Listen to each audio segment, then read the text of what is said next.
Blue Apron is the #1 fresh ingredient and recipe delivery service in the country. I enjoy how easy the meals are to make and the variety to choose from, and of course, how amazing the meals taste. For less than $10 per person per meal, Blue Apron delivers seasonal recipes along with pre-portioned ingredients to make delicious home-cooked meals. You can choose from a variety of new recipes each week, like meatball pizza with fresh mozzarella cheese and charmed tomatoes, or let Blue Apron's culinary team surprise you. Recipes are not repeated within a year, so you're never going to get bored. Customize your recipes each week based on your preferences.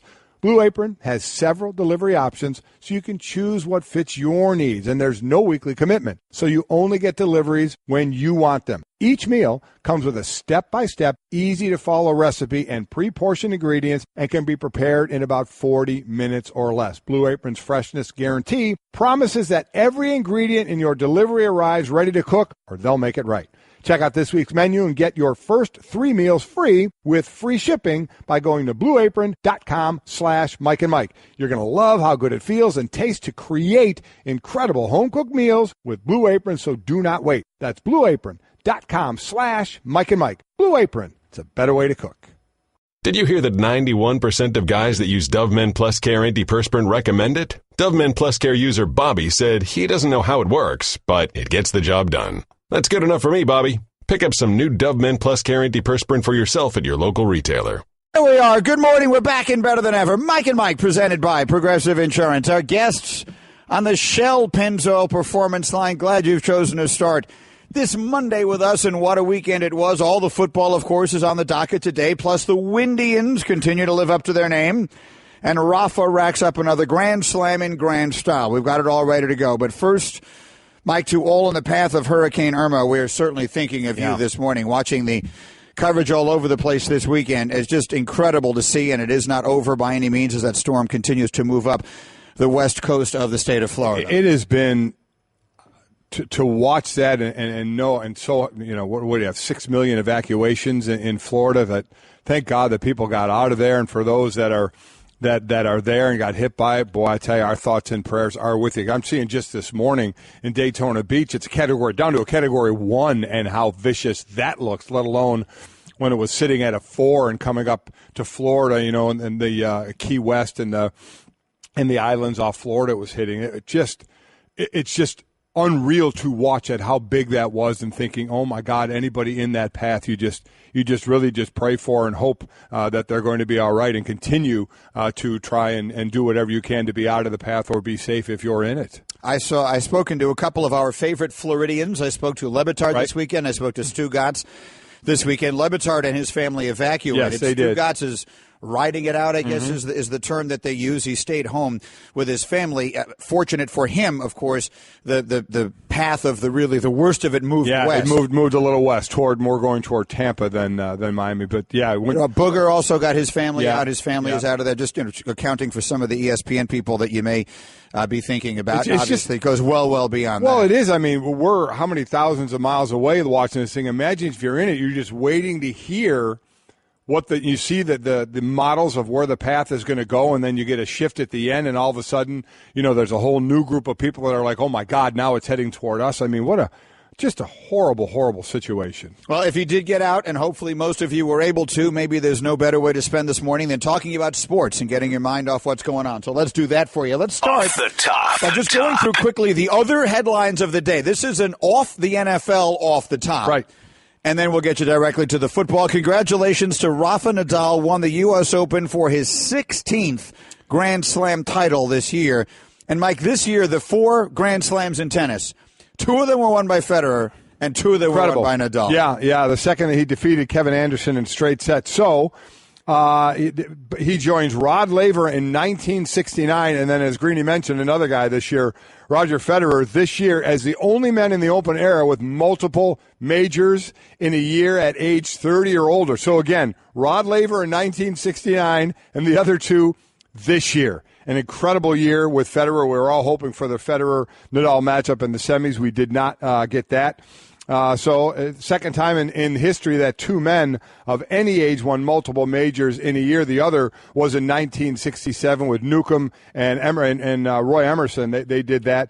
So really, really impressive for him. It's a fourth time Nadal in his career has won multiple majors in a year. He did it in 08, 2010, 2013, and this year along with Federer. So a great year for him, certainly a great year for Federer. So it'll be interesting going forward with the thing that Federer has done with the rest. If you start to see that more and more, well, Nadal's had some injuries that have kept him out of action. But knowing if you're healthy, if you start resting a little more to see where these guys can go, what are they? So he's 3 away. Nadal is 3 away from Federer. Right. Federer leads away with 19 majors, and Nadal now with his 16th. So. So long as Nadal plays the French 3 more times, he's exactly assured of getting to 19. He's going to get to 19. It's just a matter where Federer is at that point. And going back to Saturday, Sloane Stephens, what an incredible – that's one of the more improbable stories. If you follow her career at all, you know where she was a year ago. Right. Even like 3-4 months ago, where she was to where she was standing on Saturday evening in that long embrace with Madison Keys. It was a great U.S. Open. It was. And remember, we had Chris Everett on, and she had said of the three, of Van de Wey, of Madison Keys, and Sloane Stephens, she said it was Madison Keys she thought would be that woman to take the next step. But listen, they both can. Sloane's 24, Madison's 22, so you look for more years of that. Meanwhile, off the top, the Windians buddy. 18 straight and counting. Oh, by the way, the Astros had an 11.5 game advantage over the Indians for the AL's best record on August 1st. If the playoffs started today, Indians' best record in the American League. Incredible. An incredible run. They're 30-9 since that day, since August 1st. So, as I said, they would be the team right now. It's the first time the Astros didn't hold at least a share of the top spot in the American League since the morning of May 10th. It's now the 6th best winning streak going on in baseball right now. The top, the 1916 Giants at 26-35 Cubs. And then, Billy Beane and the A's had that 20-game winning streak in 2002. So the Indians now have a 3-game set with Detroit, which stinks right now. So you never know where this thing can go. Off the top. And finally, the Rockies sweep the Dodgers. So you talk about the Astros stumbling a little. Remember when it was a conversation about the Dodgers was whether or not they would have the best record in the history of the sport? All of a sudden, look, the Dodgers have lost 10 straight games. Yeah, the Dodgers were 91-36 before losing 15 of their last 16. It's the worst record over a 16-game stretch for any team in baseball history that began from a place of more than 90 wins. And by the way, for you Dodger fans that are saying the way we were playing, it's World Series or bust. Well, look at the bust. No World Series winner has ever had a 10-game losing streak that season, and no World Series winner had ever lost 15 games in a 16-game span that season. And so that is Off the Top, brought to you by Zipa. Go to Zipa.com. That's ZYPPAH.com. Get a Zipa so you can stop snoring and enjoy what remains of the summer. Meanwhile, for the NFL field, as soon as Golick has one more thought. Did I get the Billy Beane thing? Was that the year? That was Say it again? The Billy Beane, the money ball, the A's and the 20 wins. I got that right, didn't I? Yeah. I wasn't sure. I think I did. Which year were you getting? Well, it was 2002, I'd said. Right. The A's, yeah. That would be Billy Beane and the money ball, absolutely. Right. I thought so. I just wanted to make sure, so I looked over at Hembo for confirmation. So we got all of that behind us. I didn't want to start off 7 minutes in making a big mistake like that, so I wanted to make sure I was right, and if I was wrong, blame somebody else before we moved on to football. Listen, by our standards, 7 minutes would be pretty good. Anyway, week 1 of the NFL is almost behind us. Of course, the doubleheader tonight on Monday night. You'll see both games on ESPN. But yesterday, a lot of fascinating action, and it culminated with the traditional opener between the Giants and the Cowboys. And basically, for most of the offseason, the question was, is Zeke Elliott going to be able to play?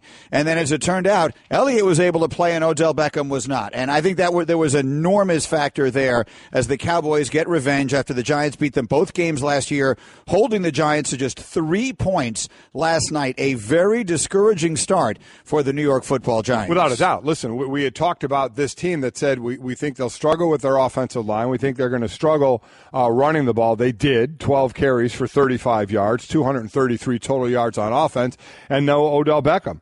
I mean, so Vereen is your leading receiver, 9 catches for 51 yards, Shepard 7 for 44. I mean, you're missing. So I'm saying there's a lot of receptions, but not a lot of yards. You're missing your big play guy.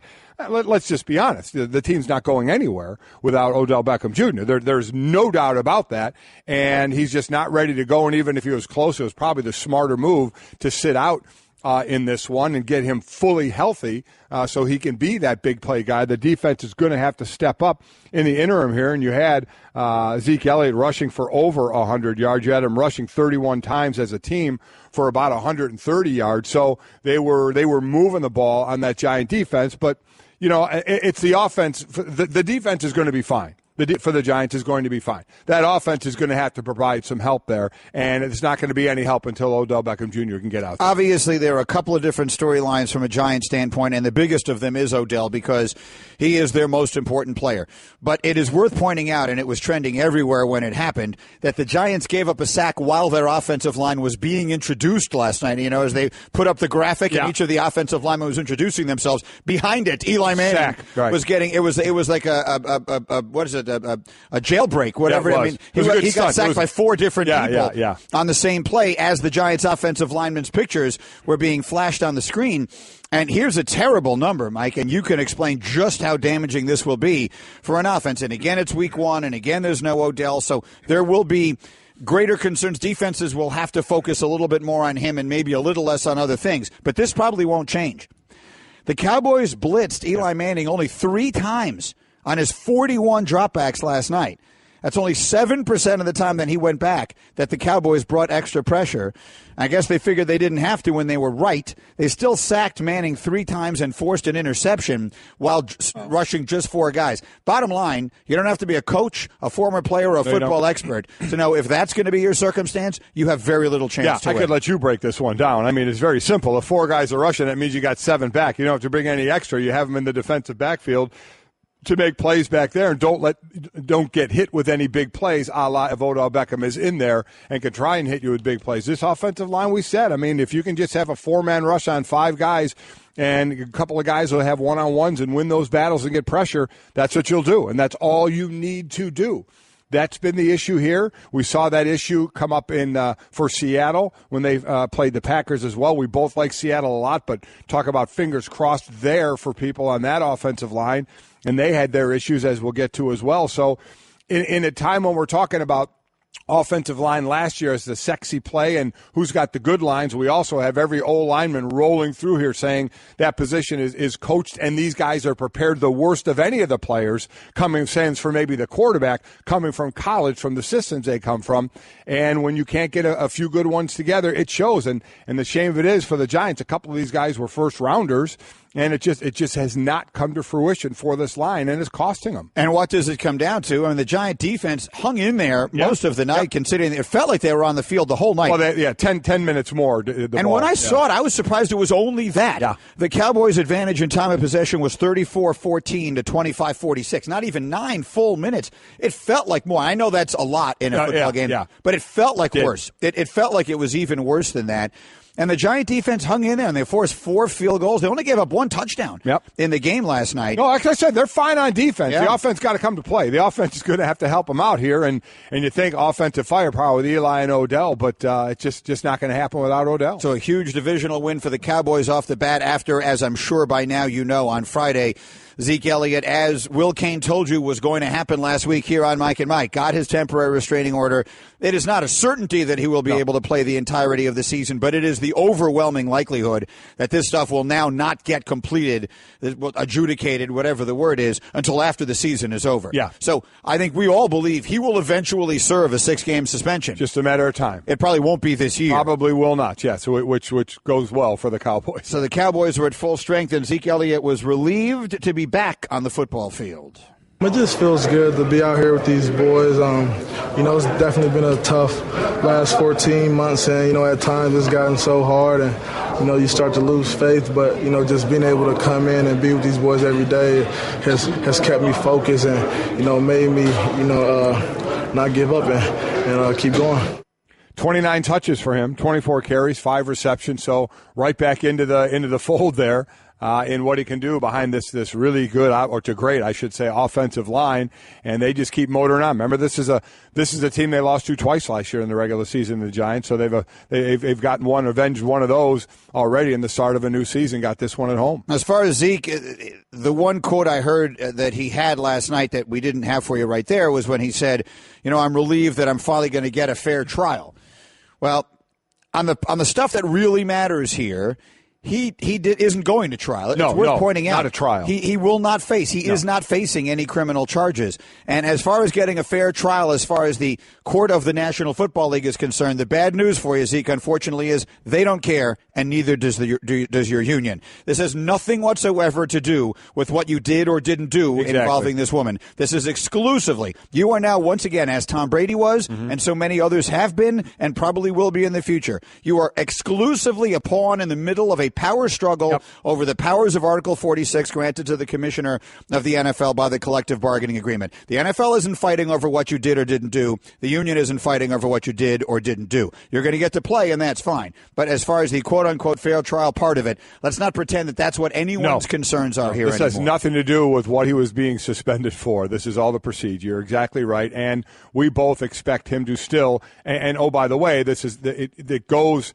to a certain distance here. The players usually lose this one as far as serving suspension. Will he have to serve all 6? We'll wait and see. I do believe he's going to have to serve some suspension at some point. I actually think he will wind up serving all 6. I do wherever it is this thing goes, they will not determine, well, the punishment was unfair. They're determining whether the process was fair I agree. or not You just fair. wonder if there's any kind of bargaining any along the way. Hey, take some less games and let's make this all go away. You could do that. Either way. I feel like if they were going to do that, they would have done it already. My point is he is going to serve some time at some point. Yes. Probably next season. Suspension time. When I say serve time, right? Not, yeah. No, we have to watch those words carefully here because there is the obvious difference. As far as the other side of it is concerned, again, no Odell Beckham yesterday after a hit in a preseason game that has cost him all of this time. And listen, if there was any chance that he was going to further aggravate this thing, then they made 100% the right decision. I know the Cowboy game is important, but they have 15 games remaining on the back end. Listen, I agree. High ankle, and he's in the 3rd week of that,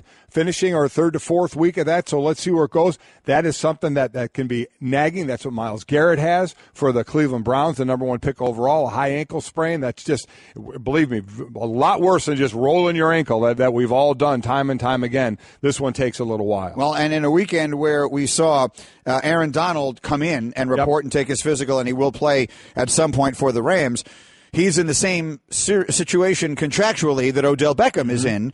And Louis Riddick was watching the game last night, always with the front office perspective. Yes. And he was saying last night was a very good night for the leverage of Odell Beckham. Without Odell Beckham Jr., look, if he wanted leverage in any way, shape, or form, look, you never want to wish for anybody to get hurt, but this injury for him to sit out right now absolutely is shining a big, bright light on the fact that, look, Brandon Marshall's a fine player, but he's not the kind of guy who can really be a number 1 receiver and carry a team right now. And Odell Beckham, without a doubt, now has all kinds of, I just want to say, negotiating points to take to the table. You know, I think and I get what Lewis is saying, thinking like a front office guy. I get it. Odell Beckham is going to be the highest paid receiver in the league, whether he played last night and never got hurt or got hurt. And Aaron Donald is most likely going to be the highest paid defensive player. If not, he's going to be right there at the top. It's just the timing for both of them is going to hit right until somebody else takes that mantle from them. But they're both going to be at the top of their position. Yeah, with one exception, and that is if either or both of them suffer serious injuries this season that wind up derailing, a really bad injury. That's the reason that Donald was hesitant to go back in there. I get it. And Beckham is playing, and he'll play, and he'll just hope he doesn't get seriously hurt, and then after the year, he'll get his money. Anyway, that's the last game of the day yesterday. There certainly were plenty more. Mike and Mike presented by Progressive Insurance. You can test drive Snapshot, even if you have insurance with another company. See how much you can save before you switch. I think overall, you look at it, a lot of people talk about the preseason and preparing for the season, and the starters don't play a lot. And what do we always talk about at the beginning of a season? Who's ahead of who? The defense is usually ahead of the offense because the defense, as I heard my son Mike put it this morning on First and Last, that he didn't mean it as a shot, but in defense it is more see-ball, hit-ball. Where on offense, there's certainly just here a play call on offense as opposed to defense and all the different parts and what they have to do. Defenses are usually ahead of the offenses early in the season. So yesterday's game, there were 6 teams held below 10 points. 4 teams, 4 didn't score a touchdown. Not one touchdown. The Giants didn't score a touchdown. San Francisco didn't score a touchdown, losing 23-3 to Carolina. The Cincinnati Bengals, holy smokes, looked horrific. Baltimore shut them out 20-0, and Green Bay beat Seattle 17-9. It was 3 field goals. So 4 teams without a touchdown. The other 2 under 10 points. The Colts lost to the Rams 46-9. And it wasn't that close. No, it was not. If a football game could ever be less close than 46-9, it was that. A lot of good stuff to talk about. And what Jacksonville did to Houston, beat them 29-7. So that's the other team under 10 points in this one. So it was some bad. Your Jets could be rivaled as the worst team in the. They weren't anywhere near the worst team in the league. Anywhere near the worst. They're in the top 5 of the worst, but they're not getting the number 1 pick right now. They may have gotten the single most stunningly bad coaching decision of the day yesterday, but they're not the worst team. Here was the observation I was going to make. There are some unimaginably horrible teams in the NFL, right? The Colts are a high school team. I mean, without Andrew Luck, the Colts are their roster is as bad as any roster in the NFL. I think I can go. I mean, it certainly isn't a reach to say they're the worst team in the NFL. I mean, people may look at them. Scott Tolzien is their quarterback. They are. People may, and he turned out not to be. Jacoby Brissett ended up coming in this game. We had quarterbacks being pulled yesterday. I honestly think they're the worst team, and I think San Fran might be following them up before your Jets. I was going to say there are some terrible teams in the NFL: the Colts, the Niners, the Jets. Now, the Browns, I think, actually showed you a little something yesterday. They looked a little better. Yeah, but that's why. But we knew those were bad teams. Yes. This is why the two were, well, let me hold it on that thought, actually, then, because we're going to run out of time here, and let me give you a full thought. There are two teams who I thought had disastrously bad days yesterday. I'm not including the Colts. I'm not including the Niners. I'm not including the Jets, because at the end of the season, you could add up all 3 of those teams, and they're not going to have won 8 games. So that's almost secondarily significant. There are 2 teams that had truly terrible days yesterday. We'll tell you what they were, plus a brutal opening weekend for injuries. We will run down the results of those as well coming up next, because among other things, a lot of fantasy teams could be significantly impacted. Hey everyone, Mike Golick here. Support for the Mike and Mike podcast comes from our friends at Rocket Mortgage by Quicken Loans. Chances are you're confident when it comes to your work, your hobbies, your life. Rocket Mortgage gives you that same level of confidence when it comes to buying a home or refinancing your existing home loan. Rocket Mortgage is simple, allowing you to fully understand all the details and be confident you're getting the right mortgage for you. To get started, go to rocketmortgage.com/Mikes. Equal housing lender, licensed in all 50 states, NMLS, consumeraccess.org number 3030. Guys don't really talk about antiperspirant. Despite that, 91% of Dove Men Plus Care users recommend it. Here's what they said. It blocks the, perspiration, I think is the fancy word. It's comfortable. It smells nice. My girl likes the smell. Well, it's hard. I think it's quite masculine. My underarms aren't the worst thing at the gym. It's kind of like the Hoover Dam from my armpits, I guess. Dove Men Plus Care antiperspirant. Tough on sweat, not on skin. Twitter reaction all morning long through the 1-800-Flowers.com Twitter feed. Jonathan tweets, I'm a Dallas fan, and OBJ being out is a perfect reason to pay him what he wants. The Giants' offense looked hideous without him. Well, they will pay him, but, I mean, that wasn't the situation now. He's out because of injury. He's not holding out. He'll get paid. He's going to be the highest-paid receiver in the game. So they worry more now about, as I said, players worry about the season, the next game, and players would love to have Odell on the field. That's what they know he's going to get his money. That's not a concern. That's not anybody else's concern when you're dealing with somebody else's business and their money. They want him out on the field, and he needs to get that thing healed up. Zach Shepard tweets, why did the Giants get Brandon Marshall? He was hardly recognizable throughout the entire game. Worth pointing out, he was hurt during the preseason. Yes, he was. Also, and he is, I think, a very good complement to Odell. When all of the attention is being focused on Odell, then Marshall, with his size, I think becomes a very nice number 2 receiver on that team, or even number 3 with Shepard, and he's a very good red zone target. Yep, exactly. No Odell last night, I think, sort of also shifted the balance there. Yeah, 1 catch for 10 yards. It is a different offense than what he was used to as well. The system, I know there was talk in the preseason of getting acclimated to that, and as Greedy mentioned, he was nicked up as well. Now, let me ask you, I can't really respond to this one. Zolma tweets, Giants had awful play calling. Ben McAdoo still hasn't figured out how to protect Eli. Hashtag get it together. How much of what you were, as best as you can tell, when you watch the Giant offensive line struggle to protect Eli, is that mostly them just not being good players? There's a couple of ways you can go through this. I mean, you can have him get rid of the ball quickly because your offensive line can't protect that long, but the defense isn't a bunch of dummies. I mean, Dallas only had to rush 4. So they're basically saying, listen, we're ready for you to throw the ball. And, oh, by the way, if our guys with 4 can get pressure, why would we play off? So even if you want to throw quickly, we can still cover. You don't have your best receiver on the field, so we could play up a little more on some of these guys because we know you're going to have to throw the ball a little quicker. I mean, the defense adjusts. That's what they do. So, no, I'm not putting it on the play call. You can try and do it all you want, but a defense is going to play up, and now where are you throwing the ball? That's the part of this that sort of always confuses me, though, with the Giants is that it's one thing to schematically not do a good job protecting your quarterback. It's another thing if your guys are just getting beat. They've got names up there. They got 2 as I said, Pugh and Flowers are 2 first-rounders. And so why are they this bad? They're just, it goes into – listen, I'm going to go back when they took both those guys, and I didn't like either pick. Right. I said it on tape or video, so it's there. It's not like I'm saying it right now. I didn't think those were prudent picks at the time. So is it how they're scouting, how they're picking the guys, how they're coaching the guys? You want to throw scheme in there as well. It could be a lot of things, but the bottom line is I don't care who you are or who you draft. If 5 guys are up on that line, some of you are going to have to block one-on-one. That's what you're getting paid to do, and you have to do it, and they don't do it very well. So you either have to find a way, have them get better at doing it. You can't hide them. You can't leave 2 tight ends in all the time and a back in all the time, and send three people out for a pass. You got to rely on those guys. You can certainly give them some help.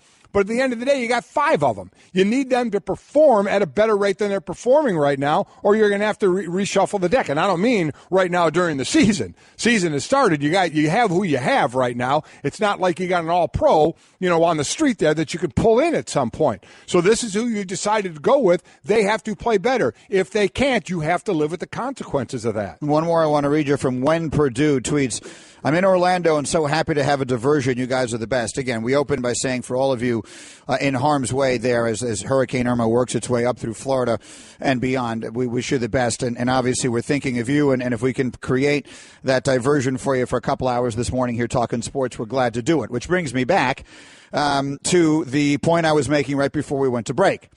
There are some terrible teams in the National Football League. The Jets are a terrible football team. The 49ers are a terrible football team. The Colts may be the worst of them all. But we knew that. We did. Nothing is expected of any of them. Those are all teams. I mean, the Colts won't be looking for a quarterback in the draft, so maybe they'll be in the best shape of anybody because they'll have a quarterback and they'll have a high pick they can hold for a king's ransom, yeah. The Jets are going to need a quarterback. The Niners, we'll see if they go after Cousins, whatever. The point is, we knew those teams were going to be awful. So it's kind of hard to say they had a terrible day yesterday. Can I guess your 2 teams? Go ahead. Houston and Cincinnati. Absolutely. Yeah. For the Bengals and the Texans to get drubbed at home in divisional games yesterday the way they did is as bad a start as you can possibly have.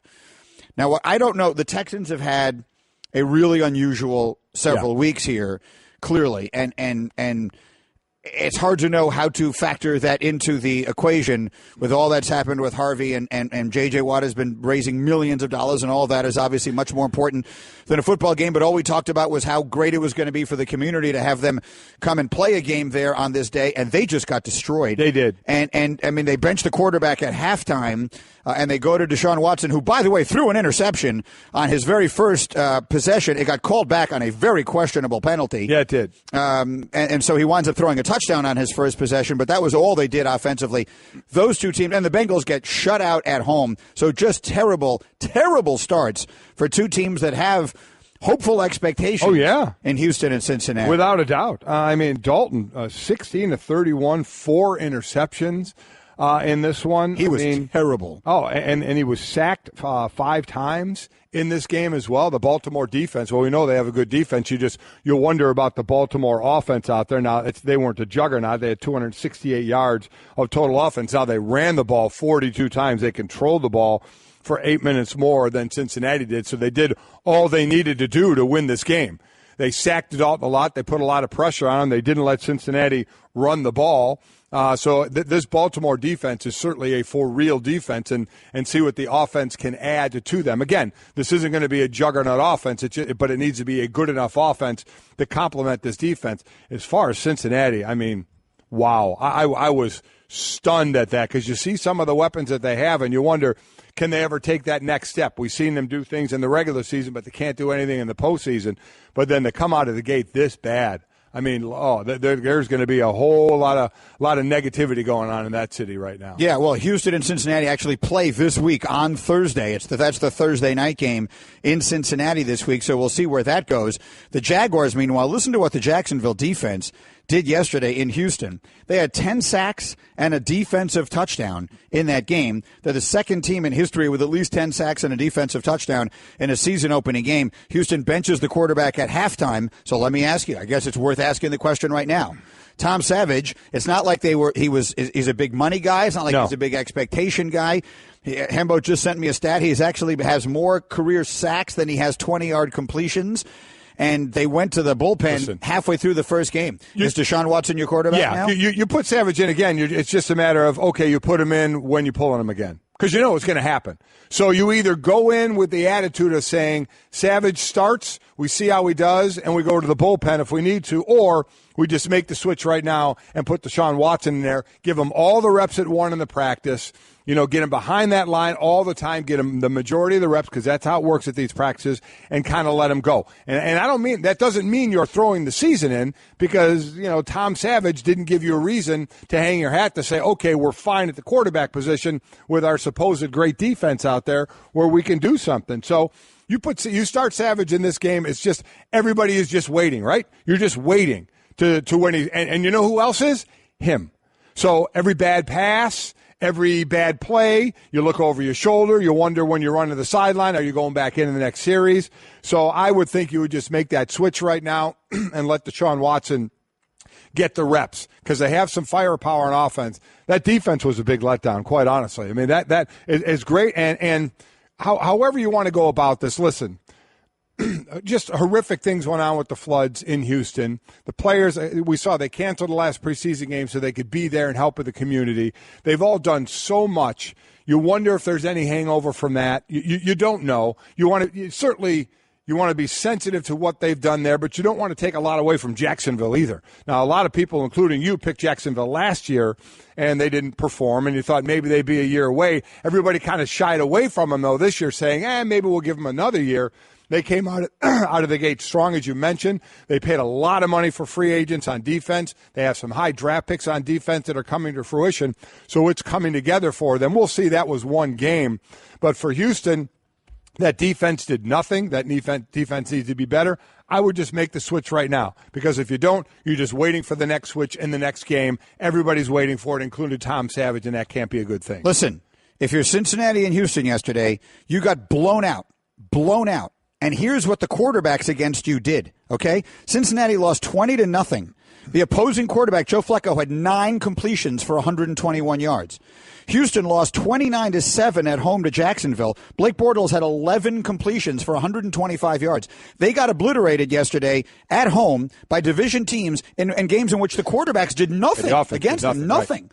So that's as bad a start as you can possibly have. And again, those teams will meet up this Thursday in, I guess, what shapes up to be a pretty big game. Dad, we talk a lot about sports. Yes, we do. And food. Yep. And sometimes even health. That is true. In a recent survey, the Cleveland Clinic found that today's fathers and sons are talking more about their health than previous generations, but there's still a conversation gap around below-the-belt issues. Cleveland Clinic wants to remind all men to mention it to their doctor. Doctors have heard it all before, especially Cleveland Clinic. They're ranked #1 in urology in the nation. And they've got answers to 10 questions most men are afraid to ask at clevelandclinic.org/mention it. By the way, one other note just on that Colts-Rams game, which was totally dominant, and I don't even know how to read into how good Goff looked and everything else, because the Colts are just so bad. But I assume you saw at least part of that game. Did you see how many seats there were available in Los Angeles? My goodness. That looked like the second half of the 4th preseason game as far as the crowd was concerned. What was worse, that or San Francisco, which was ugly as well? Yeah, that was bad, but Yeah, that was bad too. It was. It wasn't as noticeable to me. Maybe I just didn't notice it. It wasn't as noticeable to me just how empty the place looked as it was in Los Angeles. But the good news for everyone who didn't go to the game in Los Angeles yesterday is that now you have two teams whose games not to bother going to, because you have the Chargers coming to town as well. I sit here now. We're right at the start of this, but I had said I didn't think a team was going to work in L.A., let alone two teams. But that's what we have, and we'll see. Obviously, winning takes care of a lot of things. If all of a sudden you start to have the Chargers or the Rams are a winning team, then that can absolutely change things. But there have been teams in L.A. before, and that hasn't worked. I don't know what the thought process. I know what the thought process is. Second biggest TV market. They're going to make an incredible stadium for so many things and complex out there. So we'll see where it goes. But to your point, I mean, first week of football, everybody's starving for football. Everybody can't wait for football yet. Good seats available. Listen, whatever it is they build there, these beautiful stadiums, hopefully they'll put something in them that people want to come see. Yeah. Concerts or something like that. Obviously, it isn't football. Anyway, quickly on the Andy Dalton performance. Of all the quarterbacks in the league yesterday, he had by far the worst. Yes, he did. I'm not including Scott Tolzien because he just doesn't belong in the conversation. No disrespect to him personally, but he's not Andy Dalton, who is supposed to be a franchise quarterback. Andy Dalton yesterday posted a total QBR of 0.6. Not 6. But 0.6, which is the lowest of any quarterback who had at least 30 plays in any game since our stats department started first keeping track of this in 2006. He had the worst game of any quarterback in 12 years. Yeah, it was ugly. And he had been a guy we had talked about that had good regular seasons but couldn't win in the playoffs. And, so much talk about his backup, A.J. McCarron. Man, they should trade him. They can get something for A.J. and let A.J. go play somewhere else. Well, I have a feeling you may start hearing other kinds of comments by Bengal fans. If this is, again, week one, but this is what you do. Everybody reacts and or then overreacts to what they see. And you mentioned the two teams, and hopes were high in Cincinnati. Pittsburgh, everybody picked to win that division, but there were more than a few that are like, hey, you know what? Cincinnati, think they can come along and maybe challenge Pittsburgh or get that wild card spot, and you couldn't start any worse for a team, again, for a team that was thought to be able to do something this year. I'm not talking about the teams that we knew were going to be bad. This for Marvin Lewis and that team going into film today and watching, there's going to be a lot of head scratching and soul searching in week one to look that bad right out of the gate. They host Houston on Thursday night. Speaking of Houston, by QBR, Tom Savage was 12 times better than Andy Dalton was yesterday, and he got benched at halftime. So that's the day they had. Philadelphia, Washington, as we work our way around some of the really big games and what we expect to be a very competitive, jam-packed NFC East, and I thought a really solid win for the Eagles, whose defense harassed Kirk Cousins all day long. And I tell you what, Cousins is going to get paid a lot of money, and he deserves it because he's an above-average NFL quarterback, and those are in short supply, right. And he's going to be a free agent. But there are some days where he looks incredibly average, and yesterday was one of those days. In his defense, they got rid of all of his weapons. I mean, besides Jordan Reed there's not anyone left for him to throw the ball to that you recognize anymore. Well, Terrell Pryor's the number one receiver and came over from Cleveland in the offseason. He is the go-to guy, and he led the way with 6 catches for 66 yards. They have Jordan Reed, the tight end, who hasn't been what Jordan Reed has been. Yes, take it from me as one who paid a lot of money for him on DraftKings yesterday. He didn't have a big day. He did not. Still dealing with injuries. Cousins got sacked 4 times. Again, when you get sacked 4 times, that's not the only time you get hit. You usually get hit way more than the times you got sacked. So he was under pressure. So credit that defensive line for Philadelphia. And that, I thought, was one of the questions coming in, was how much could that, if you were ready for the offense to take the next step with Carson Wentz, who threw for over 300 yards, could that defense play well enough so you're not in a shootout all the time with a second-year quarterback? And, boy, at least, again, in week one, and that's all we have to go on, that question was answered at least for this week with how well that defense played. And yet, let me tell you, the defense was really good, but I thought, to me, the story of that game is Wentz. Wentz was terrific, and we're looking to see if he can take that next step forward. And Washington has a decent defense, and they were all over him yesterday. He got a lot of pressure, and he was moving around, and he was buying time. He threw one very bad interception. Yeah, he did. But by and large, he was buying time and finding guys downfield. They got him more weapons.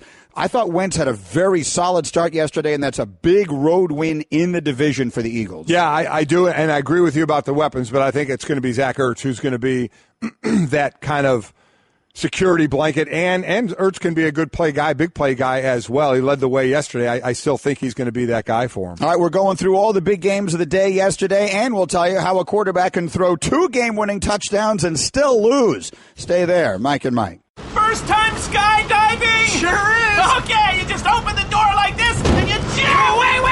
Should we be like in tandem? Tandem? That's a great idea. Are you a certified instructor? No, but I love parachutes and I love people. Here we go. You wouldn't take chances with an uncertified skydiving instructor. Don't do it with your finances. Find a certified financial planner professional today at letsmakeaplan.org. CFP. Work with the highest standard. Blue Apron is the #1 fresh ingredient and recipe delivery service in the country. I enjoy how easy the meals are to make and the variety to choose from, and of course, how amazing the meals taste. For less than $10 per person per meal, Blue Apron delivers seasonal recipes along with pre-portioned ingredients to make delicious home-cooked meals. You can choose from a variety of new recipes each week, like meatball pizza with fresh mozzarella cheese and charmed tomatoes, or let Blue Apron's culinary team surprise you. Recipes are not repeated within a year, so you're never going to get bored. Customize your recipes each week based on your preferences. Blue Apron has several delivery options, so you can choose what fits your needs, and there's no weekly commitment, so you only get deliveries when you want them. Each meal comes with a step-by-step, easy-to-follow recipe and pre-portioned ingredients and can be prepared in about 40 minutes or less. Blue Apron's freshness guarantee promises that every ingredient in your delivery arrives ready to cook, or they'll make it right.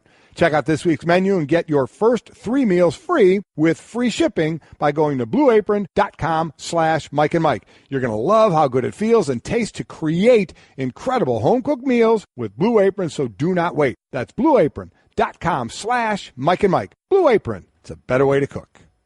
Did you hear that 91% of guys that use Dove Men Plus Care Antiperspirant recommend it? Dove Men Plus Care user Daniel said that his armpits aren't the worst thing at the gym anymore. Make the locker room a better place and pick up some new Dove Men Plus Care for your gym bag at your local retailer. Another hour back and better than ever. Mike and Mike presented by Progressive Insurance. We'll get to some of the college games in this hour as well. Heavy football, as you would imagine. Booger in an hour. Jeff Saturday coming up. Lincoln Riley, coach of Oklahoma. What a win that was for the Sooners Saturday night, gaining revenge in Columbus. We'll get to that one coming up shortly. Your Twitter all morning long. Chris tweets, as a Steeler fan, Le'Veon Bell was a complete disaster. No one can ever tell me holding out doesn't matter for a professional. Well, bottom line of it is this. That's both sides, right? Both sides. They could have signed him to a deal that he wanted. He doesn't have to sign the franchise tag until he wants to. So long as he doesn't get hurt, everything will wind up fine. Yeah. And listen, once July 15th hit, then it was all on Le'Veon Bell. Because there was nothing the team could do, and Le'Veon Bell wasn't going to get any more money. So at that point, he just decided, for whatever reason, whether this is me punishing Pittsburgh or me just not wanting to do training camp, I'm going to wait. And I agree with the tweeter on that one. There's no way you hold out that long and come in and you hit the ground running. You just don't. You're not in football shape. I don't care what training you do. I don't care what training you do. You don't have pads on and nobody's hitting you. So you're not like you're getting hit in a ton of training camp anyway, but you're getting hit some. You're getting in football shape, and he's not. He had 13 touches yesterday in a game that was a close game. Cleveland had a nice showing for week 1 and made it a 3-point game in here. So they made it a good game, and one you were wait for a guy like Le'Veon Bell to make his mark. Antonio Brown is Antonio Brown's ridiculous, 11 catches for 182 yards. But Bell, it's going to take him a bit to get in playing shape. Flacco tweets at us, Houston benched the quarterback by halftime the first game last year as well. It's bad coaching in Houston, in my opinion. And the only thing I can think of, Mike, is if you're changing quarterbacks at halftime of your first game, it means that you weren't sold on your guy in the first place. That's exactly right. And so look, I get it. You drafted the guy because you want him to become your quarterback eventually. I understand that. Houston is going to give the ball to Deshaun at some point soon. But if you were willing to bench, in my opinion, if you were willing to bench Savage at halftime the first week, you might as well have just started Deshaun. He wasn't your quarterback then. I mean, you can say all the right things going into the season, that Savage has earned this, that he's the guy, that it's his job, and blah, blah, blah, all that.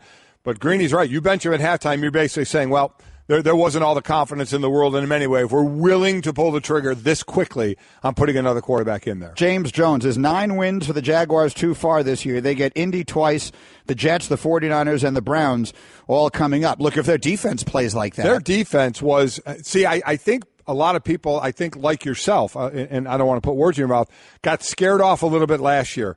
You guys picked them last year to get in the playoffs. They bombed. So it was like, you know what, maybe we'll wait another year. And not many people, I don't think many at all, put them in the playoffs this year. I know I didn't. I didn't last year, and I didn't this year. And again, it's 1 week, but they've put a lot of money in free agents on that defense, a lot of high picks, Dante Fowler and Miles Jack, Miles Jack was fantastic yesterday, but that whole defense was. Calais Campbell, they paid a ton of money, had 4 sacks of the 10 yesterday. So basically, the defense won this one. The offense didn't do a whole lot. Now, Fournette had 100 yards, but Blake Bortles, you still have Blake Bortles as your quarterback, and so if you don't have to have him win you a lot of games, you might be in decent shape if the defense can play like that, but that's a tough bar for the defense to be at every week, that's for sure. You can count on the fingers of one hand the number of games that'll be won this year by a team whose quarterback plays the way Blake Bortles played yesterday. Yeah. Blake Bortles had 11 completions yesterday for less than 120 yards. But to your point, James' point, you do get Indy twice. You do get the Jets. You do get the 49ers and the Browns. We'll see. I thought the Browns looked pretty good yesterday, but certainly all winnable games. So 9 wins. I don't know if I'm going that far on this team. Probably not. But it's a team that's going in the right direction, at least from 1 week. They're a team. I'll pick them to make the playoffs when they get their quarterback situation figured out. And then Rick tweets, did Stafford earn his paycheck yesterday? I mean, if you watched them play yesterday, then you know why anyone who's complaining about the money that Stafford got paid doesn't know what they're talking about. You have to be out of your mind. I mean, did you watch him yesterday in the second half? Every week they get behind. They start a little bit slow. They're down again in the fourth quarter. Their defense gave them the lead, though, at one point early in the game yesterday. How many interceptions do they have of Carson Palmer? Was it 2 or 3? I believe. Multiple turnovers early in that game yesterday. And then Stafford just gets it going, and he flings it around. And watch teams that are trailing in fourth quarters yesterday, all around the sport, flailing to try and figure out anything. I mean, they can't even put together a first down, and there is Stafford just flinging it to guys, Kenny Golladay, guys you never heard of in your entire life, throwing 2 touchdowns. Stafford is worth every penny that they are paying him without question. I mean, that was a ridiculous conversation to think, what are you paying him that for? I mean, it's crazy. You're paying him. The dude brings you back in this is what they were. They're the new cardiac kids at last year, all the fourth quarter comebacks, and they did it again this year, down 17-15 going into the fourth. They're the cardiac cats are the Detroit Lions, and they're 1-0. Mike and Mike, our guests on the Shell Pennzoil Performance Line, including Jeff Saturday coming up here shortly. And again, Lincoln Riley, coach at Oklahoma. We are brought to you in part by Upside. You can now save big on travel. Get a big gift card with every trip you buy. You will love Upside.com. That's Upside.com. Danger, Will Robinson. The Seattle offensive line is a bigger problem than I assessed it to be. I had a good feeling about Seattle. You heard me pick them to win the Super Bowl, and I'm certainly not backing off of that based upon one bad performance yesterday on the road against a really good team in Week 1. But they got a lot of work to do on that offensive line. My goodness. I mean, Russell Wilson, first of all, I don't think they had the ball in the first half yesterday. Did Seattle actually possess the ball in the first half at all yesterday in that game? It felt like Green Bay had the ball the entire time. They're moving up and down the field and managing not to score. Seattle winds up 3-0 at halftime, which was remarkable. It was a crazy game. Yeah, it was. The second half, Rodgers gets it going a little bit, and that Seattle offensive line is really a problem. It's really bad. And I sit there and made my picks, and I did not have the Giants in based on their bad offensive line can't run the ball, and I have Seattle going to the Super Bowl. Bad offensive line, but great defense. But the Giants have a great defense as well, and that offensive line looked horrible. Absolutely looked horrible. I should say for Seattle's defense, they did sack Aaron Rodgers 4 times. Russell Wilson got sacked 3 times. Both of them were running around an awful lot. In the second half, they quickened up the throws for Aaron Rodgers, so he wasn't under as much pressure. But you know what breaks that game open? The Aaron Rodgers move. Yep. The Aaron Rodgers, the quick play at the line of scrimmage, catch a defense, substituting. They caught him with 12 guys on the field, running one off, so he is the king of the free play. So he got a free play, 32-yard touchdown to Jordy Nelson in a low-scoring game when you're looking for a turning point. that was it for the Green Bay Packers. Yeah, I mean, that literally was it. Seattle didn't score a touchdown in the game, and so there's Green Bay with a huge opening win, and who knows if that will wind up being relevant when we get to playoff time. I'm going to tell you, very impressed with the Green Bay defense. Very impressed. Now, the Seattle offense isn't going to remind you of a juggernaut offense, but we do like Russell Wilson and what he does. But I don't think they're going to be a great offense. They should be a good offense. That Green Bay defense played extremely well. For a defense that really didn't play well at the end of last year in the playoffs, they looked fantastic yesterday. And here's Louis Riddick on the struggles of the Seattle offensive line. Their offensive line is just not strong enough. They're not good enough in pass protection. They can't move anybody off the football. They don't have a running back right now that can set the tone for the offensive line, although it's rare that you can find running backs who can do that. But they've been searching for that guy since Marshawn Lynch left. And you saw today the offense reverted to what we saw last year so many times. Russell dropped back. Russell's eyes come down, look at the rush. Russell try and make something happen and throw the ball down the field. If everything gets off timing there, they're in big trouble. And right now they're in big trouble. Russell Wilson was your leading rusher. You know which quarterback being your leading rusher? Bad. Yeah. And they've got a bunch of running backs that you'd think that they should be distributing the ball to. And part of it is that they actually do give the ball to a bunch of different people. But it's not a good start for Seattle yesterday. Their defense looked fine, and they're going to be really good. That's maybe the best quarterback in the sport that they're playing against yesterday on the road in an opener. So I'm not overly worried about Seattle, but they've got work to do. Remember that for those of you who are concerned about some things that you saw yesterday, you can take solace in the fact that now more than ever before, these first couple of games are just an extension of preseason. They're all kind of figuring things out. So I do believe Seattle will get much, much better. Wilson's a great player. They have weapons on that offense. I believe their offense will get to a place that it'll be good enough to complement that defense well enough. I would agree. That they'll win a bad division. I'm not going crazy on what the Rams did yesterday. Yes, their defense is good. Yes, Goff looks much, much better. Right. But that might be the worst team in the league they played yesterday. Without Andrew Luck, I think the Colts are the worst team in the league. I would agree with that wholeheartedly. Yeah. So I wouldn't get totally crazy on that yet. Seattle will be just fine. A couple other NFL games I want to touch on here. I said, how can a quarterback throw 2 game-winning touchdowns and still lose? Mike Glennon didn't set the world on fire yesterday at home against Atlanta. He was okay much of the day. But that last drive, the Bears lose to Atlanta yesterday, what would have been an enormous win at home against the defending NFC champs. Think about the enthusiasm you would have in Chicago this morning if they win that game. They lose it basically on 3 plays. The touchdown, and Mike showed it to you on ESPN2 a little while ago here on TV, the touchdown that Ryan throws where he is dead to rights deep in his own territory on a 3rd down play and throws what turns into a 90-yard touchdown to Hooper, who's just basically could fair catch it, then stiff arm one guy and run into the end zone. I don't want to call it a fluky play, but it's kind of a crazy play, a busted coverage the Bears have.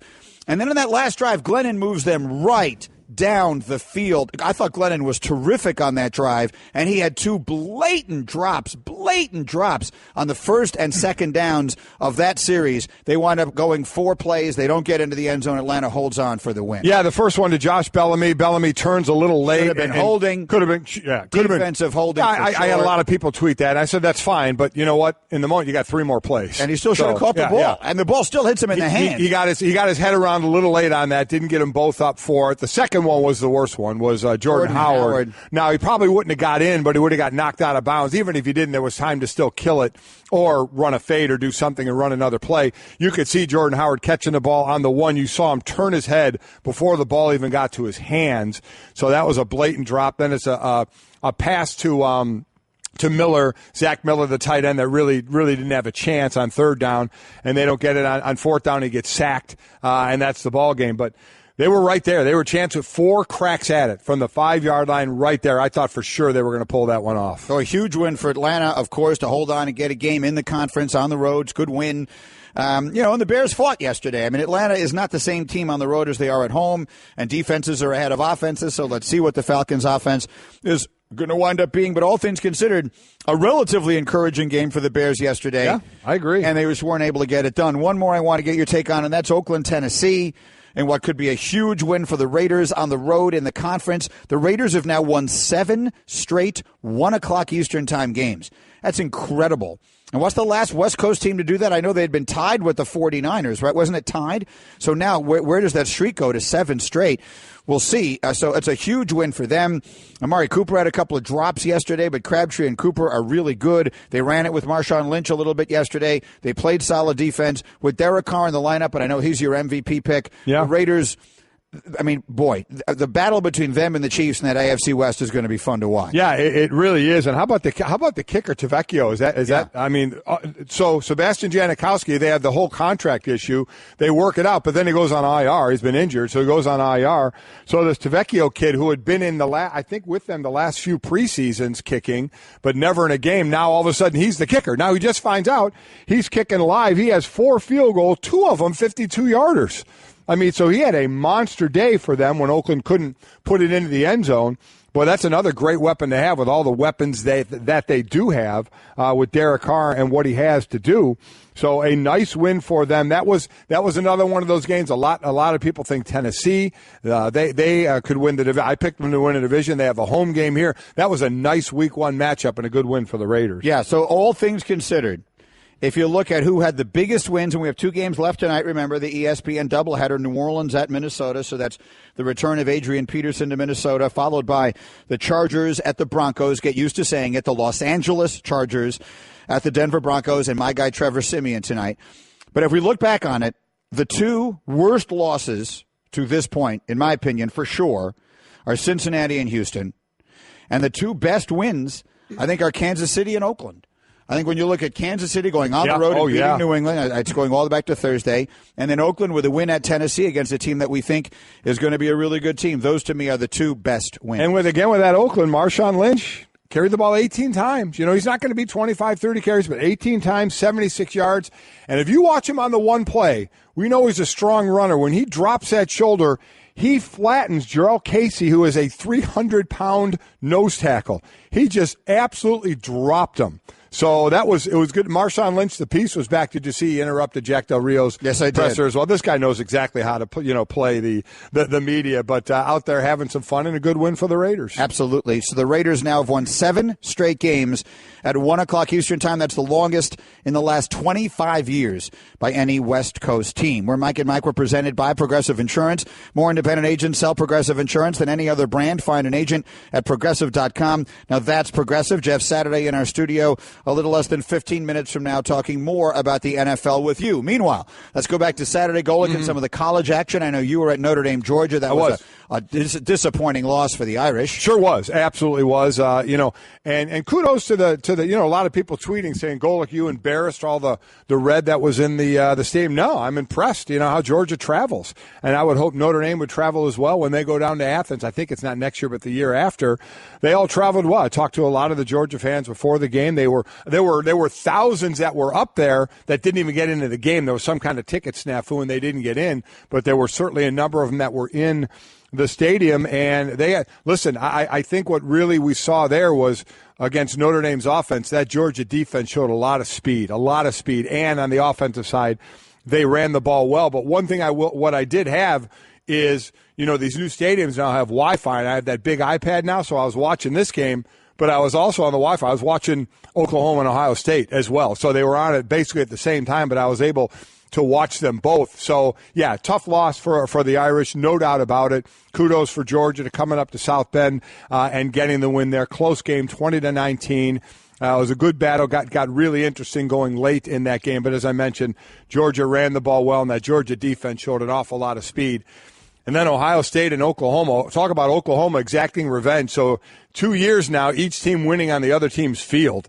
Very, very impressive. And, I mean, beating them. Ohio State beat Oklahoma last year, and Oklahoma beat Ohio State this year. Here was to me, if you watch that game, here was my takeaway. I was sure Ohio State was going to win in the second half because Oklahoma thoroughly dominated the first half of that game. And they did, not only did they not put it away, I thought they were in trouble. And I'm figuring, and I'm watching Booger and Mac Brown at halftime, and Mac Brown is stressing all the positives. Listen, we've got them on the run and all that. I thought, man, they let Ohio State hang around, and now Ohio State's going to do their thing in the second half. And it started that way. They get the touchdown to start the second half, and I'm thinking Ohio State is going to win this game big, and Oklahoma let it get away. And then Baker Mayfield happened. That kid was tremendous in this game. He moves around incredibly well when he has to. Threw for 386, 3 touchdowns. and no interceptions, but he is just a spark plug for that offense, the way he moves, the way he throws the ball, and what a game that he had. And for Ohio State, listen, I know he's been great for the program, especially the year they had all the different quarterbacks that had to play, but J.T. Barrett just struggles throwing the ball. He just absolutely struggles throwing the football. We know he can run, we know he can move around, but throwing the ball, he is not an accurate quarterback. So in those close games when you need it, when you got Baker Mayfield, throwing dimes out there, Ohio State can't answer it. They can't answer it, with the quarterback play. They just couldn't. So a big win for Oklahoma in this one, which matched up what is considered the top offensive line. They had all 5 returning O-linemen up against the 2 deep for the defensive line for Ohio State, which had their entire 2 deep back this year after the drubbing Ohio State put on them last year. Boy, what great revenge for Oklahoma, and we'll see where it carries them on down the road. I picked Oklahoma State to come out of the Big 12. A lot of people picking Oklahoma, others, looking at TCU, but some great matchups in that Big 12, which now has a championship game. So we look forward to that. But just as the win helped Ohio State last year, we'll see what it does for Oklahoma down the road. We'll have Oklahoma's coach, Lincoln Riley, about an hour from now, live here on Mike and Mike with his thoughts. And then a lot of attention after the game given to the fact that Baker Mayfield came running up with the Oklahoma flag and sort of planted it. Didn't plant it. Well, whatever it is, how would you describe what he did? He tried to. Listen, for those that are getting all bent out of shape about that thing, what are you doing that to? Listen, if you're an Ohio State player or I'm a player on that team, what am I doing? I just got my butt handed to me. I'm not worrying about a guy running around with a freaking flag on the field. And you want the player to do that. They went there and they won. Now, for Baker Mayfield, if he would have just waved it and that was it, at some point, you have to realize it's a turf field. And planting the flag you're not going to be able to plant the flag in a turf field. So he tried to plant it, and it fell flat on that. So he's catching a lot of grief for that. And also, do you plant a flag and another guy saying, that stuff doesn't bug me. Your college players, a huge win for them, running around, enjoying the win. You know what? I know the old adage, Ohio State, you don't want to plant the flag, then stop them. Okay, understood. But if I'm an Ohio State player, I'm not losing my mind. I'm worried more about what the hell just happened on the field to me than a guy running around with a flag. Absolutely. My goodness, people act as though this was a war. It was a football game. Stop. They didn't plant the flag of another nation at midfield. They planted their flag or tried to because they won a football game. Yeah. People acted as though some horrible act had just been taking place. Let's just keep this in perspective. Yeah. A bunch of college kids were excited they won a football game against a team that embarrassed them in their building the year before. All good. No harm, no foul. Great win for Oklahoma. All great. The reaction to that was just completely overdone. All great until you tried to plant the flag. And then you went, uh-oh. The fail that was the planting of the flag is far worse than the act. People acted as though it was some sort of horrible act that they were doing. This, come on, please. Hey everyone, Mike Golick here. Support for the Mike and Mike podcast comes from our friends at Rocket Mortgage by Quicken Loans. Chances are you're confident when it comes to your work, your hobbies, your life. Rocket Mortgage gives you that same level of confidence when it comes to buying a home or refinancing your existing home loan. Rocket Mortgage is simple, allowing you to fully understand all the details and be confident you're getting the right mortgage for you. To get started, go to rocketmortgage.com/Mikes. Equal housing lender, licensed in all 50 states, NMLS, consumeraccess.org number 3030. Guys don't really talk about antiperspirant. Despite that, 91% of Dove Men Plus Care users recommend it. Here's what they said. It blocks the, perspiration, I think is the fancy word. It's comfortable. It smells nice. My girl likes the smell. Well, it's hard. I think it's quite masculine. My underarms aren't the worst thing at the gym. It's kind of like the Hoover Dam from my armpits, I guess. Dove Men Plus Care Antiperspirant. Tough on sweat, not on skin. All right, Mike and Jeff Saturday has made his way into our studio here as we go around the action from yesterday in the National Football League. And Jeff, one of the things that I think we've seen an increasing significance in recent years, and a few different people, I forget who exactly brought it up last week about the decrease in line play in general, but college guys aren't being trained the same way because of the difference in the system. So the teams that have really strong offensive lines now really stand out, and we've seen it with Dallas, and we've seen it with Oakland and a few others that have been really good in that area. And on the flip side, we have some pretty good football teams that got some terrible line play yesterday. Let's start with the Giants. Giants-Cowboys last night. Through your very experienced offensive line eyes, what did you see? Front four from the Cowboys just flat out getting after them. And you know, if you're the Giants, you know going in that game, you have to protect Eli. OBJ's out. You know what the expectations are. I also don't really love the play calling. I mean, you're in the game. The defense is holding up the best they can. Yeah. They're on the field forever. But you're throwing the ball. And we talked about this when everybody talked about all the toys that Eli Manning has and all the receivers and all the weapons and how they're going to lead for the most pass attempts in the league and all those kinds of things. At some point, you have to control the line of scrimmage, and you have to give your defense a break. And so you know at some point they're going to wear down, but you're only calling 14 or 15 runs in the whole game, and you're throwing it 30, 40 times. And listen, I understand games get sideways, and there are some games that are dictated that you have to throw the ball because you're down early, but they were down 6 and still in this game, and they're still throwing it repeatedly. And you saw the Cowboys kind of made that error early when they get in the red zone and they throw it 3 times, and Elliott didn't get a chance to run it in. But you know that's not their mindset. To me, the Giants have to change their mindset if they want to be a capable football team, because you have got to establish the run. You cannot depend on a quarterback and receivers. If you are one-dimensional, you have no shot, especially with that offensive line. 12 rushes, 38 passes. Sometimes it's not about the yards you gain, but the attempts that you have as well. So from their line play, the other line is a Seattle offensive line.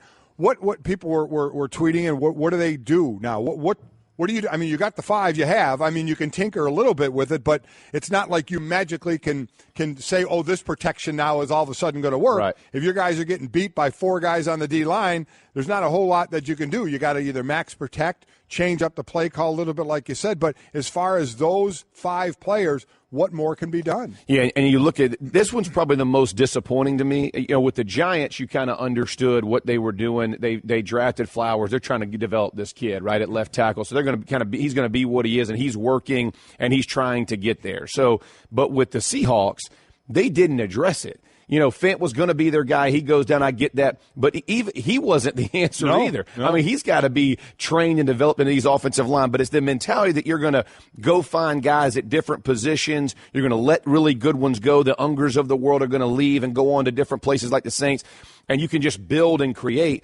It doesn't work like that. And that you didn't address it in the offseason is frustrating. I'll tell you who's got to be most frustrating for is Russell Wilson, because you saw the third play of the game, Nick Perry basically runs through the left tackle. Right. Mike Daniels is in the backfield the entire day, and everybody knows who Mike Daniels is. If you play in the NFL, fans may not know. I'm telling you, everybody who's played against this kid. Every O-lineman knows who Mike Daniels is. He was a rookie. My last year playing, I'm going to tell you, he's a tank. And he flat out got after these guys. And to your point, at some point, letting Lynch go. It's the mentality of what this football team is. I don't care how good Russell Wilson is. I don't care how good every other receiver, Baldwin, the whole thing, you're going to get Jimmy Graham. It was the mentality of the Seahawks football team offensively that coupled with that defense. And now you see the defense get exposed at the end of the game because they're exhausted. And Russell Wilson is running for his life, which, again, makes him look bad, right? The sack fumble on the 6-yard line that turns into points. All of those things stem from when every play you're feeling pressure as a quarterback, you begin to do things that aren't intelligent, not because you don't know how to play football, but because you're just going on instinct trying to survive. So what do you do? Here we are. We're 1 week into the season. We know that teams are hitting less, practicing less, and doing less in the preseason, not to mention what comes before the preseason. So you're still kind of a work in progress, probably until somewhere like week 3, 4, 5.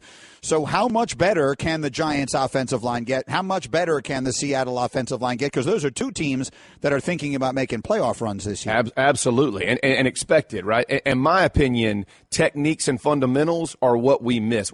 Everybody in the NFL is so scheme driven. We're gonna line up, we're gonna scheme them, we're gonna formation them, which means they're gonna put motion, they're gonna try to find, and they're always trying to affect the defensive backfield, as opposed to lining up and teaching techniques and fundamentals of offensive line play. Where your hat leverage is, where your body position. Are you leveraging the actual play? And you'll watch it, and it doesn't go together. You watch a zone play going to the right, and I see all the hats of the offensive lineman on the left side of the defense lineman. That doesn't work. That means he's staying in his gap, right? It doesn't make sense that that's what you're asking guys to do. And you don't need to be in pads to learn that. I teach my kids in high school, this left ear hole has got to be across the bow of that man. That means it's a mentality of you go and do this and work on this every day, like a cow seeking shade. I mean, that's what Howard Mudd used to say. This is what you're going to do every day, man. It's never going to change. But you watch it happen, and then you go turn on the Cowboys film, and you see how well they're coached. And it doesn't matter if the next guy comes in and has to play guard. The next guy, it's all a concert, right? You're watching, and I call them ballerinas. I mean, you look at this, and these are the biggest ballerinas in the world. But watch all their footwork, their hat placement, where they're leveraged, and how the back just waits patiently for it to enter. And I mean, it's a thing of beauty when you love the game of football to watch it, and when it's bad, it's really bad, and it really frustrates me to watch it on good football teams where you're wasting talent. Yeah, I mean, good football, and we talk about the Cowboys, we talk about the Raiders. There's probably the two best lines and two good wins by them yesterday. As far as a good and bad, talk about the Rams. The Rams get a monster win. Goff looks pretty good out there, but your old team, man, the Colts, I mean, so pick whatever side you want first, the bad or the good, but they're the worst team in the league. Yeah, I'm going to try to compliment Goff because I haven't done that very often. So he played as well as I've seen him play. And I know the Colts helped him in a great way. But he looked competent and he looked capable in the pocket. And he made the throws that you expect a QB in the NFL to make. So I was happy for him. He has definitely progressed, and that relationship, new head coach, the whole deal, you saw him grow as a player. And I don't care who it is. Listen, it's hard in the NFL to put up that amount of points and to play that well. I know they got 2 pick sixes, but he played well. Gurley played well. You saw them get to what they want to get to. As far as you flip it over on the Colts, that's about as ugly as I've ever seen it. And I knew going in with Tolzien being the guy, this is not going to be pretty. I don't think they had any intention of Tolzien getting a snap under center in the regular season. And as luck and this whole thing has played out as weirdly as it possibly could, he's overmatched. And listen, yesterday is what he is. And that's not a great – and listen, that's without Aaron Donald. I mean, can you imagine if Aaron Donald was on the field? I mean, it would have been even uglier. And so with Brissett trying to come in and play, who's been there for, however many days, 5 practices or whatever it is, it's unfair to ask him to come in and do something. He doesn't even know the playbook. It could get really ugly if they don't find a way defensively to stop somebody. And you can't put that on the defense, but you can't, What do you do with Luck? I mean, where is he? Yeah. Where are we with him right now? Hasn't practiced. And this is the caution I will say to every Colt fan in the world. And this is when he comes back, he's not ready. So no. You and I both do, but everybody thinks, okay, this guy's going to come out and all of a sudden, I mean, think about Cam Newton yesterday, right? Cam Newton at least took some preseason reps. Luck hasn't done anything in an extended amount of time. You don't come back to the game and it all falls into place, especially with no run game and an average offensive line and an average defense. Why rush it? You know it's going to be ugly. He's not, the way that you looked yesterday, unless you see vast improvement, the risk of your franchise by putting Luck in there, to me, you hold off. And at what point do you say, you know what, we're now holding off the season? Yeah. I mean, we know players, when you're healthy, you want to play. You want to get out, and normally a coach says, the doctor says he's healthy, put him out there to play. But with Luck, you wonder where the tipping point is of saying, just sit. Yeah. That's twofold. He has the entire season to get better. We're going to stink really bad and get a great draft pick, which we don't need a quarterback for, so that's going to be a king's ransom for us. So you wonder where management is in all of this. I completely agree. And if you think about the division, you used to say it's going to be a cupcake division. We could potentially win it even if he doesn't play the first 4 or 5 games. But now you saw the way Jacksonville played. Houston, has them, but teams are getting better. And Tennessee, that's a very good Tennessee football team who lost to the Raiders, another good team. But if you're sitting there in the wheelhouse like you're talking about, I may pump the brakes on getting my boy Luck back in, wait it out, and let's really see if we can help him if it gets ugly early. And at that point, figure out who the coach is going to be, because there's no way in the world he makes it through that either. Jeff Saturday is here. Dad, we talk a lot about sports. Yes, we do. And food. Yep. And sometimes even health. That is true. In a recent survey, the Cleveland Clinic found that today's fathers and sons are talking more about their health than previous generations, but there's still a conversation gap around below-the-belt issues. Cleveland Clinic wants to remind all men to mention it to their doctor. Doctors have heard it all before, especially Cleveland Clinic. They're ranked number 1 in urology in the nation. And they've got answers to 10 questions most men are afraid to ask at clevelandclinic.org/mention it. Got a good one. The Browns lose another opener yesterday. They have now lost 13 consecutive season openers. That is the longest such streak in NFL history. For example, Joe Thomas, who, what did we say, is about to play 10,000 plays. Joe Thomas is 4 plays away from playing 10,000. He's never been off the field.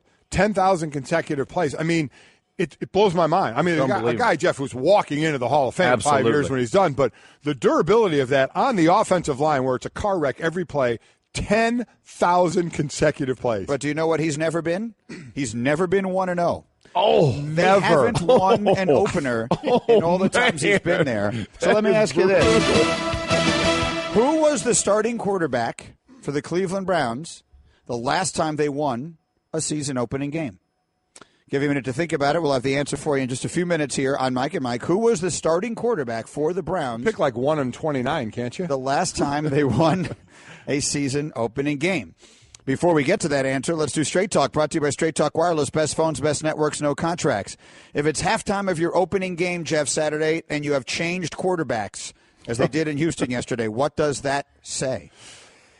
Well, it says Savage wasn't getting rid of the ball on time, but their O-line was getting killed. You know, Jacksonville's D-line flat out got after him, and I think O'Brien, who we know has the quickest hook of any coach I've ever seen in my life, pull Savage out probably just to try to give him a spark because the game wasn't completely out of hand. So I think he's trying to find a spark, and Watson would provide that. But in my opinion, once you go with Watson, why not keep riding him? You know, but then you go, hey, we got a short week. All those things come into play. I don't like the quick hook. I really don't. I think it's the old adage, you know, you got 2, you got none as when it goes to quarterbacks, and it's one of those thought processes for me is this wasn't all on time Savage. The offensive line was really struggling. Yeah. They had no run game. They were being exposed. You know, to pull one guy when you know Watson's going to struggle for success unless you just keep riding him and let him kind of develop. It's still early in my opinion. So I don't know if O'Brien goes back with Savage, but it's hard to do. It's hard to go back and forth, man. I don't love the play. You have basically said I will pull the trigger quickly. Exactly. So I don't see why you would continue doing that. If I'm not Deshaun Watson, get where maybe even more important, or not more important than game reps, but taking all the snaps with the ones in practice. Exactly. You can talk to that from a quarterback standpoint. Now he gets the lion's share and not the backup share. That could really help in the development. Yeah, there's no doubt. I mean, you think about the way defense has changed from preseason to regular season, all the different looks, the way they change coverages, they line up in one front and they shift the front to get into a blitz look. He's not seeing any of that. I mean, he's probably taken 3 of every 10 plays, if he's lucky, in practice, and you're leading up to expect him to throw him out in the middle of a half and go, hey, good luck. Yeah. There's no second stringers. All those guys on the Jags are staying in the game, and now you're asking him to do something. He hasn't even seen the look. Yeah, it's unfair. You got to make a decision if you're O'Brien. I said this before. I said this last year. You can't have 3 and 4 quarterbacks a year. Look at the Browns. It does not work. Find a guy and ride with it and stick with it, whatever it looks like. At some point, you got to develop that guy. That's what your job is supposed to be. Quarterback guru, whatever that means. Go find one and develop him and work with him until he can get you proficient on offense. All right, so meanwhile, they play Thursday night at Cincinnati. Andy Dalton coming off an absolutely terrible game. Now, you're not going to go to the bullpen there that quickly, but they do have a backup that people like up against a Baltimore at home to get shut out. Now, the Ravens defense is good, but it doesn't have Ray Lewis and Ed Reed anymore. I mean, this isn't the 2000 Ravens. So all right, stop there. I'm going to tell you, I said this in preseason, this Ravens defense is flat out legit. I'm not going to put them there because that takes a lot of games. Yeah. They're going to win a lot of games because of this defense. This defense, Mosley, Suggs, the back end with Weddle and Jefferson now, what he did yesterday, Don't just put it on Andy Dalton. I'm telling you, this Ravens defense could do the same as they did back in 2000, where they win a bunch of games with 10, 14 type point games from their offense. Joe Flacco won't be asked to do a ton, run the ball efficiently, because they are getting after it at all three levels. I was very impressed in preseason. It did not diminish yesterday. Dalton didn't play well, but don't sleep on this Ravens defense. They're very good. Ravens won a game yesterday. Joe Flacco completed nine passes. Straight Talk Wireless nationwide coverage on America's largest and most dependable 4G LTE network. So I gave everybody a minute to think about it. Cleveland Browns have not won an opener in a really long time. We mentioned Joe Thomas has never been 1-0. Anyone have a guess who the starting quarterback was the last time the Browns won their opening game? It was in 1852, and it was Jeff Garcia. The answer is not 1852, but it is Jeff Garcia. That is correct. Well done. They've lost 13. Yeah, they sent him the stat. They've lost 13 consecutive season openers, the longest such streak in NFL history. The last time the Browns won their opener was 2004. Jeff Garcia made the start. Again, Joe Thomas, drafted in 2007, has never been 1-0. All the quarterbacks who have failed to win a season opener since: Charlie Fry, Brandon Weeden, Trent Dilfer, Derek Anderson, Brady Quinn, Jake Delhomme, Colt McCoy, Brian Hoyer, Josh McCown, RG3, and now Deshaun Kaiser. It's amazing. Absolutely amazing. But I want to give a second again to Joe Thomas. You better. 4 plays. Gang, just understand that. 10,000 consecutive plays on the offensive line. And you're always 0-1. Oh. God bless you, Joe Thomas. Oh, how many times have they come back from 0-1 to have a winning record in that stretch? How many times have they been over 500 in his career? If it's happened at all, it's been very few. Wow. Jeff, you're the best. Thanks a million. Booger McFarland on the way. Lincoln Riley on the way. Stay there. Mike and Mike on a Monday. First time skydiving? Sure is. Okay, you just open the door like this and you jump. Wait. Should we be like in tandem? Tandem? That's a great idea. Are you a certified instructor? No, but I love parachutes and I love people. Here we go. You wouldn't take chances with an uncertified